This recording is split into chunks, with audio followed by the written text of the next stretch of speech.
Après un stage d'une semaine à Marrakech, l'OL retrouvait la compétition à Caen pour un 32e de finale de la Coupe de France. Succès 1-0 samedi soir sur un but tout en touché de Pape Diakhaté.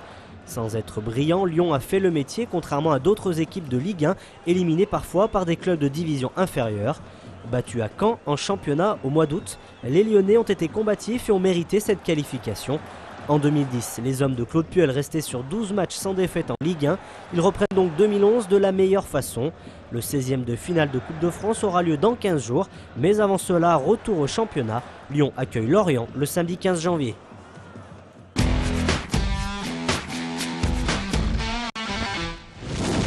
Tension, frustration, colère, le geste de Mickaël Forest est à l'image de la débâcle bergalienne. Battu 44-14 sur son terrain par La Rochelle, un concurrent direct au maintien, le CSBJ a quasiment signé sa descente en Pro D2. Sanctionné de 5 points pour ses problèmes financiers, Bourgoin est désormais à 21 longueurs de Brive, le premier non relégable. C'est ma 10e année, j'ai rarement vécu des choses aussi si difficiles. On mouille le maillot quand même et qu'au bout d'un moment on n'est pas trop remercié. Voilà, c'est tout ce que j'ai à dire maintenant. Il faut travailler pour la Pro D2. Mentalement, les joueurs ont craqué face à La Rochelle, encaissant 5 essais. Et si la saison est d'ores et déjà presque terminée, les Ciel et Grenats veulent maintenant penser à l'avenir. Ce qui est important, c'est d'expliquer aux joueurs quel est l'avenir. Qu'est-ce qu'on va faire demain et qui veut participer à demain. Voilà. Et là, vous allez voir que tout d'un coup, il va y avoir un réveil. C'est triste, mais bon, on est là maintenant. Donc, ou reconstruit avec une vraie passion, une vraie envie, ou laisse tomber les trucs complètement. Samedi prochain, Bourgoin se déplace à Exeter en challenge européen, mais le cœur n'y est plus. Après la déroute bergalienne, le président Molin aurait annoncé son intention de suspendre dès lundi les deux entraîneurs. Le feuilleton Ciel et Grenats est encore loin d'être terminé.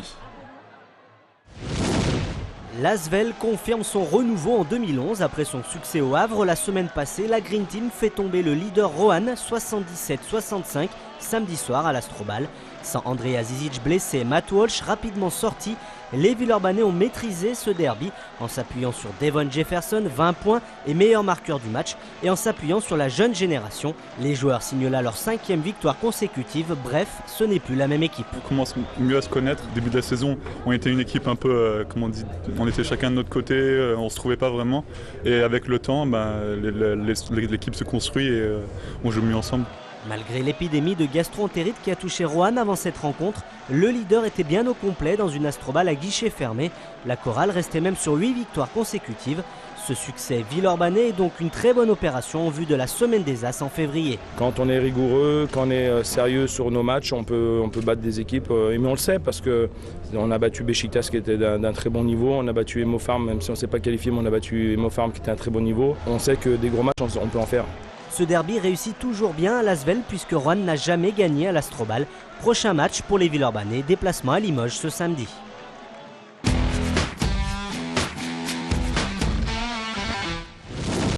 Huitième victoire consécutive pour la Sul en Ligue B.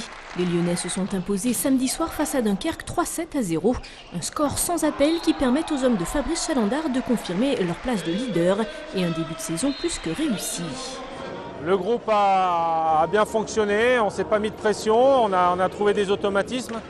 Et puis donc les résultats sont arrivés logiquement. La saison dernière, les Lyonnais avaient aussi réalisé une entame fulgurante avant de sombrer un peu en deuxième partie de championnat. Les coéquipiers de Jérémy Jambon ont donc retenu la leçon pour viser cette année la 5e place, synonyme de play-off. L'objectif de début de saison, c'était la 8e place. Donc maintenant, on est premier. Donc évidemment, l'objectif minimum, c'est les play-offs. Et puis si on peut aller chercher la première place, ce serait super. Samedi prochain, le leader assuliste se déplace à Martigues avant de recevoir par 3 fois Cambrai et Saint-Brieuc en Ligue B et Plessis-Robinson le mardi 25 janvier pour les 16e de finale de la Coupe de France. L'année 2011 commence bien pour les Lions. Ils se sont imposés samedi sur la glace de Charlemagne en battant les Bouquetins de Valvanoise 11-5 lors de la 12e journée de D2. Battu avant la trêve à Toulon et après une défaite en match amical face à Montpellier, le LHC reprend sa marche en avant vers les playoffs. L'important c'était de se remettre en confiance et ça a plutôt bien marché, même si on prend beaucoup de buts. En saison régulière, pour l'instant on est bien placé. On sait qu'en play-off tout est relancé. Donc à nous de travailler pour que ça marche en play-off et c'est possible. Au classement de la poule, Lyon est désormais à 1 point du leader, Cholet avec un match en retard. Une victoire facile donc contre Valvanoise, mais les Lions ont aussi montré des signes de faiblesse en défense. On a les moyens maintenant à nous de conserver un niveau de jeu suffisamment élevé pour ne pas se faire peur en play-off. Je voudrais qu'on soit plus solide que ça défensivement. C'est un peu mon cheval de bataille, donc je ne suis pas hyper satisfait de la défense et très satisfait de l'attaque bien évidemment. Prochain match pour les Lions, samedi prochain, ils font le déplacement à Meudon pour la 13e journée du championnat.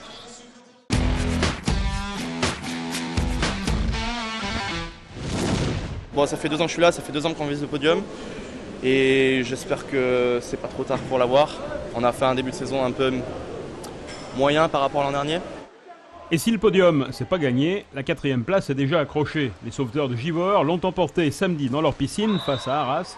Après 3 quarts temps au coude à coude, les Givordins vont survoler la dernière période et s'imposer 14-8. Début de saison un peu mitigé, beaucoup de nouveaux joueurs, des retours de blessures. Donc une équipe qui est sur le papier un petit peu meilleure que celle de l'an dernier. Dans les faits, on n'a pas forcément fait beaucoup mieux. Pour autant, le championnat est vachement serré. La victoire de ce soir là, contre un concurrent direct déjà pour la 4e place fait du bien au moral. Samedi prochain, les sauveteurs de Givors seront en déplacement à Choisy-le-Roi. Après quelques années d'interruption, le club d'escrime de Tassin la demi-lune, la Riposte, a relancé son tournoi de fleurets, pupilles et poussins. Au total, 140 tireurs âgés de 6 à 11 ans, garçons et filles, se sont affrontés sur la journée de dimanche. Ces enfants sont issus essentiellement de la région, mais des clubs sont venus de Bourgogne, d'Auvergne et même de Suisse. Le fleuret est la première arme que l'on apprend dans les écoles d'escrime. Il faut toucher le haut du corps, le buste. Au final, une compétition réussie pour la Riposte, club installé à Tassin depuis 30 ans et qui compte une centaine de licenciés. Top départ dimanche de la 40e édition du Cross du Mamelon à Dessines. Près de 1200 coureurs ont affronté la pluie et la boue sur un peu plus de 10 km. Pour les puristes, un vrai temps de cross. Pour eux, c'est vraiment un vrai cross parce que les conditions climatiques et de terrain sont difficiles et c'est vraiment une école de l'athlète. Cette année, la course est une étape du championnat du Rhône de cross-country. Il fallait faire 5 tours autour de la célèbre colline du Mamelon et c'est finalement un Dessinois qui remporte ce cross. J'ai gagné à domicile, ça fait bien plaisir. Pour la première fois sur un championnat du Rhône. Donc, avec la boue, c'est surtout au mental. Il faut essayer une fois que le trou est fait de ne plus lâcher et de maintenir la cadence le plus longtemps possible. Du côté des femmes, c'est l'Ougandaise Ruth Diana Mendes qui remporte le cross du Mamelon.